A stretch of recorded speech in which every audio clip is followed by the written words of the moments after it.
Well, this one is a lot of fun, so buckle in.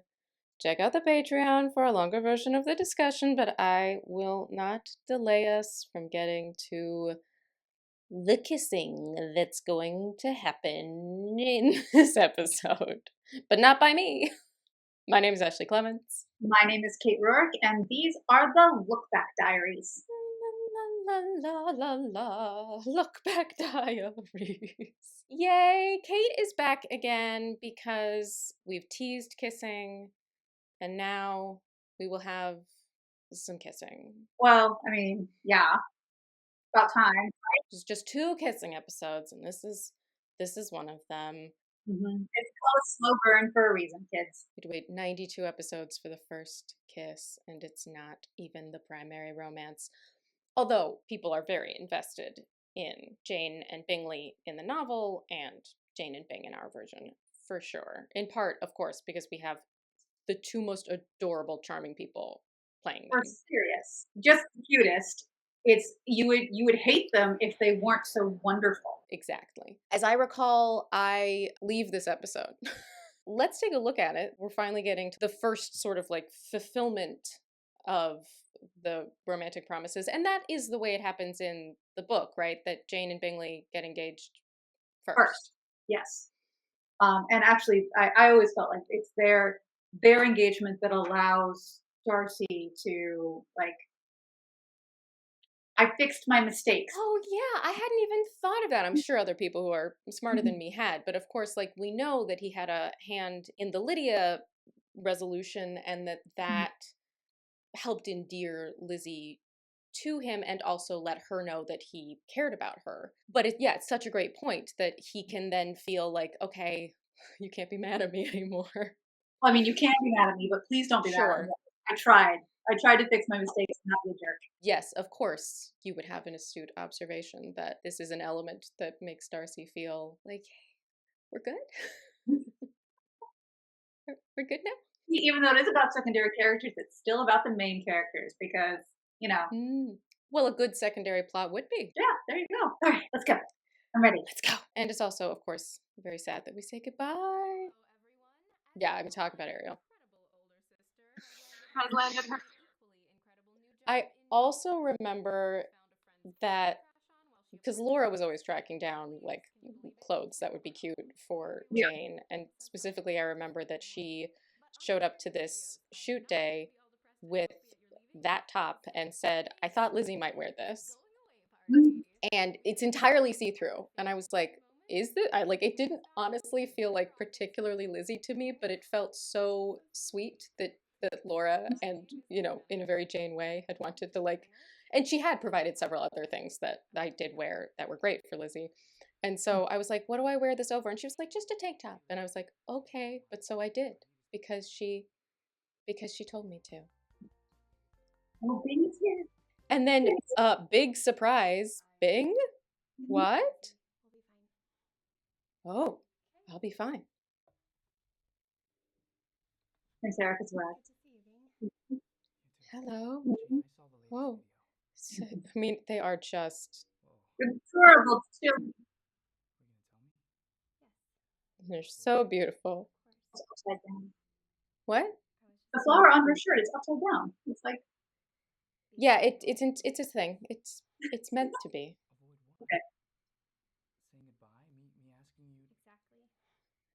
You wanted to avoid him asking her to stay.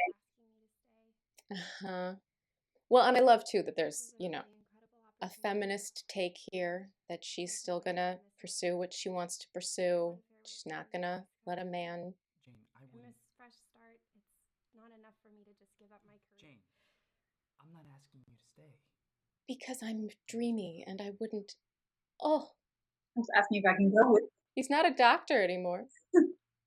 Might as well. Yeah, I mean, he's got to do something. You quit med school? Oh, is this when we learned that? Yeah, this is when we learned that. Whoops. I was heading to I spoiled it. I suddenly realized I didn't want it. Any of it. Yeah, and you have to want that. Want something and have enough money to be like, yeah, I don't want to do this thing that I pursued my career. I'm just going to go over here. I mean, definitely heard from other people in the world who quit med school. One of them I know became a very successful writer, actually. Well, there you go. And probably, the medical background probably helped. It did. I couldn't even remember the last time I was happy. Couldn't remember the last time I was happy. Ah, yes. Oh. This is such a wonderful declaration. And it's just like very pure, right? And in a way that there's a sort of contrast to Lizzie and Darcy. And we want that. We wouldn't want like the same type of romance. Well, they're very different characters. I mean, right. For as much as he's been unable to like express himself, he actually wears his heart on his sleeve. Like he liked Jane. You knew he liked Jane. He was all like 100% Jane. And she was the same way. So it's very different from people who are protective of themselves and standoffish from people that are, just ready to fall. Laura's doing such a beautiful job here, taking in this information and feeling. She's been talking for a straight minute and a half, and she's just been expressing it all in her giant Disney princess eyes.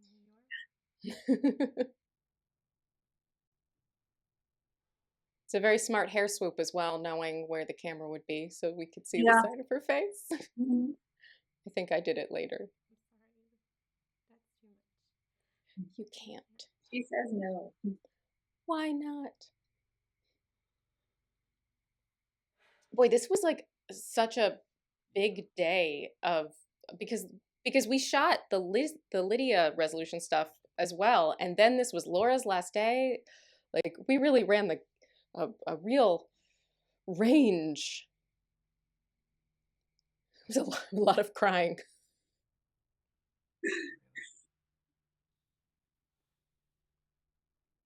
And I think there was this feeling that like we needed to wrap up Jane and Bing to make room sort of for the finale.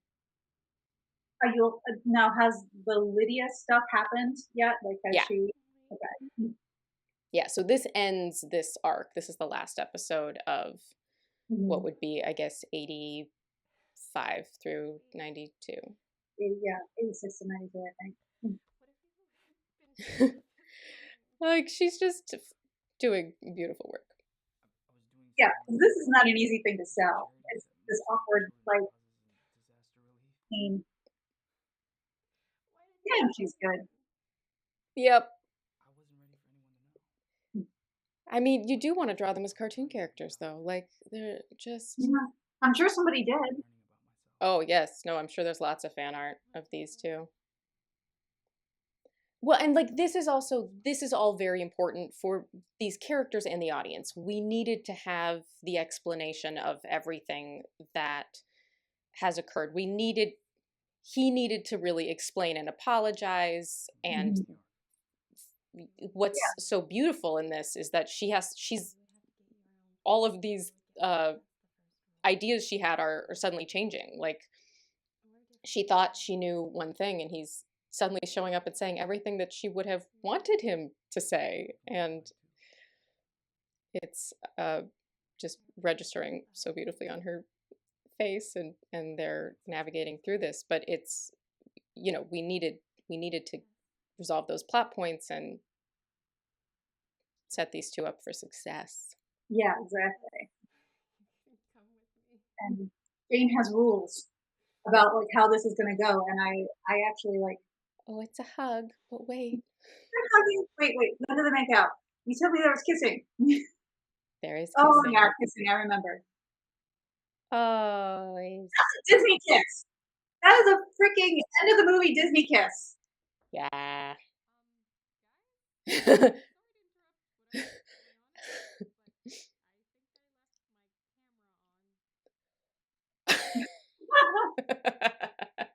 So it was really convenient that they were just sitting next to each other facing the camera. That was so lucky. We did it a lot on the show, and we just bought into that understanding, and it was adorable.